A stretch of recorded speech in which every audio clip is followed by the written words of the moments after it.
Y hablando de historias de visión, de historias de éxito, de fracaso, de proyectos que se desarrollan en base a una serie de aspectos, me gustaría contaros la historia de Doom y de Daikatana y de John Romero y algunas de las personas que intervinieron en este proyecto, que puede ser no tan exitoso quizá como la propuesta que hizo Steve Jobs y que os contábamos en el capítulo anterior.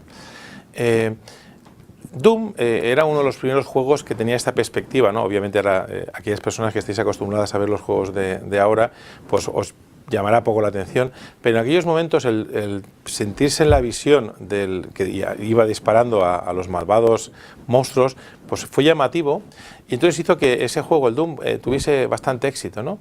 Y parte de los responsables, entre ellos había un tal John Romero, que junto con otros compañeros, pues empezaron a trabajar, ¿no? A partir del proyecto de Doom, pues hicieron otro proyecto que también tuvo muchísimo éxito y se llamaba Quake. Quake se lanzó en 1996 y hay que contar que en aquellos momentos tanto ese programa Quake como sus secuelas vendieron aproximadamente 4 millones de copias, que en aquellos momentos, cuando estamos hablando de 1996, eran unos números muy elevados de copias.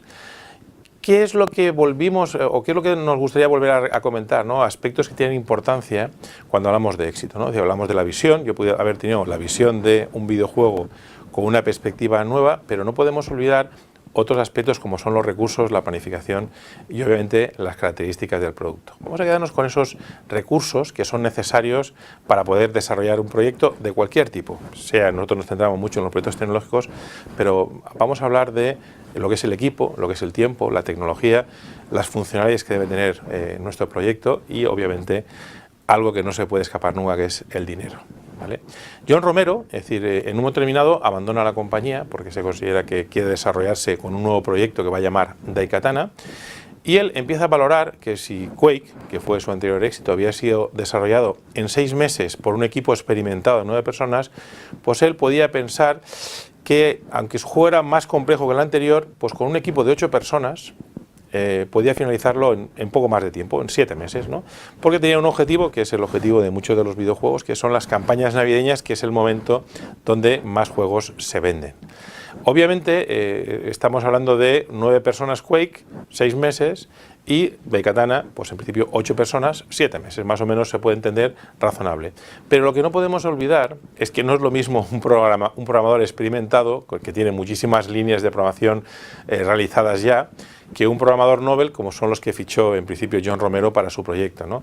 Obviamente, entre una batalla entre jugadores pequeños de Ruby y los All Black, pues posiblemente obviamente ganarían los segundos por su experiencia y por su fuerza, ¿no?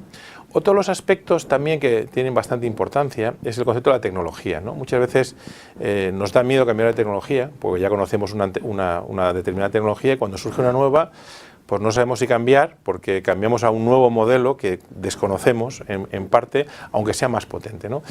También es cierto que ahorrar en tecnología, y más fundamentalmente cuando hablamos de proyectos tecnológicos, no suele ser una buena opción.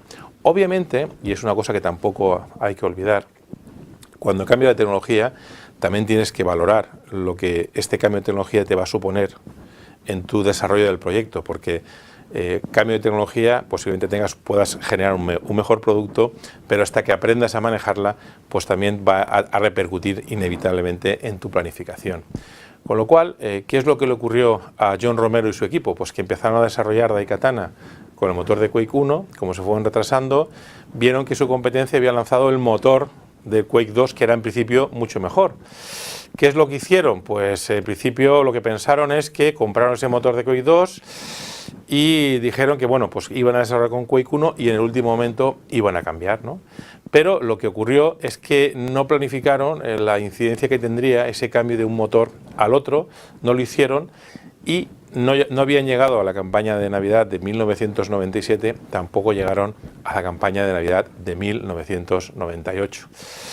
¿Por qué? Porque muchas veces el tiempo es un límite más, ¿no? Es decir, muchas veces podemos saber si es inamovible o no, Y obviamente lo que yo tengo que hacer es, si mi tiempo es inamovible, pues tengo que adaptar el producto que tengo que finalizar dado el tiempo que tengo, ¿no? Porque el tiempo no lo puedo alargar. Ojalá tuviéramos esas posibilidades de volver a marcha atrás o hacer viajes en el tiempo, pero el tiempo no se puede ganar más que añadiendo recursos, que tampoco a veces es la solución.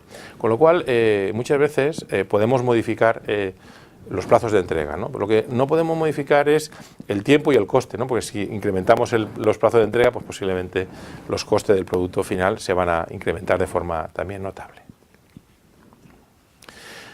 Otro de los aspectos también a la hora de afrontar un proyecto es tener la tesorería suficiente, ¿no? Es uno de los consejos que se suele dar a todos los proyectos novedosos, ¿no? Es decir, tener la tesorería suficiente para poder aguantar los desarrollos, ¿no? Muchas veces en estos proyectos informáticos no se reciben ingresos hasta pasado muchísimo tiempo y fundamentalmente tienes que pasar durante mucho tiempo invirtiendo dinero sin recuperarlo, ¿no? Con lo cual hay que ver, el dinero no es lo más importante, pero hay que saber qué es lo que se puede comprar con él, ¿no? Yo creo que la falta de dinero no debe impedir innovar, ¿no? Es decir, no debe impedir que el dinero nos impida soñar, pero hay que tener suficiente dinero para que nuestros sueños puedan llevarse a cabo, porque a veces nos hacen falta, ¿no? A la gente de John Romero, pues la falta de dinero, porque evidentemente llevaban muchísimo tiempo trabajando en un proyecto que no habían finalizado, pues les obligó a meterse en otros proyectos para intentar conseguir algo de dinero para financiar su proyecto principal. Pero estos proyectos a su vez fracasaron y se generó, pues evidentemente, más tensión en el equipo. Y además, como se veían que se retrasaban muchísimo, pues John Romero decidió hacer una publicidad, algo así como que John Romero te iba a convertir en su zorra o algo así, hablando de un proyecto del cual apenas habían entregado nada, y esta publicidad tan agresiva, en vez de generar noticias positivas, pues generó cierto enfado en los jugadores que no querían convertirse en la zorra de nadie, y menos cuando todavía no les habían enseñado ese producto. Por fin ya parecía que llegaban a la campaña de 1999, y cuando empezaron a probar el producto que habían entregado, se dieron cuenta que había tantos errores detectados, no habían chequeado los errores de su producto, que al final era imposible lanzarlo en el año 1999, en la campaña navideña. Finalmente, pues lo tuvieron que lanzar en marzo del 2000. En vez de competir contra Quake 2, tuvieron que competir contra Quake 3, que estaba mucho más avanzado, y al final solamente vendieron 200.000 copias de un proyecto que había costado $40 millones. Esto lo que nos enseña es que hay que planificar bien las tareas, y que muchas veces los números, por ejemplo, no es lo mismo un programador Nobel que un programador senior, no es lo mismo utilizar una tecnología que conoces que otra que no conoces, no es lo mismo tener tesorería que no, y no es lo mismo hacer un producto que esté casi terminado que realmente terminado, como eso veremos más adelante.